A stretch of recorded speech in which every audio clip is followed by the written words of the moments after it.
Selam dostlar, bu top 5 topshirig'i ham bugun men sizga top 5 eng ta'mli ertangi oshlar bilan tanishtirishapman. Boshlaymizmi? Ketdik. Birinchi ertangi osh albatta endi butqa. Agar do'stlar siz butqa oshirga yaratmasangiz-da, menga yaratmayman. Bu bek foydali. Ertan biz butqa oshirsak, kuni bo'yi bek aktiv bo'lishamiz.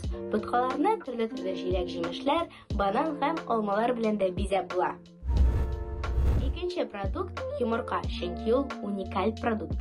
Onu pişirip de bula, kızdırıp da, onun bilen türlü buterbrotlar da yasab bula. En mühimi kreatif ideyalar, internetdalar bek ko'p.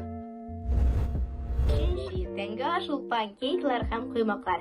5 minut içindeki bek ta'mli bo'laturgan pankeklar ham quymoqlar hozirgi vaqtda bek populyar.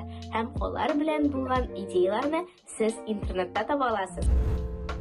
Albatta endi tostlar. Amerikada populyar bo'lgan tostlar hozir Rossiyaga da kelib yetdilar. Do'stlar, siz tostlar yaratasizmi? Men bek.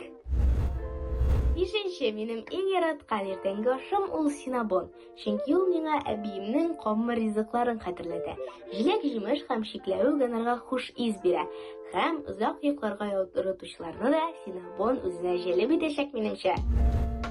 Dostlar, bugunga mana shular edi. Ertangi oshlaringiz ta'mli bo'lsin. Kelasi uchrashuvlarga qadar sog' bo'lasiz.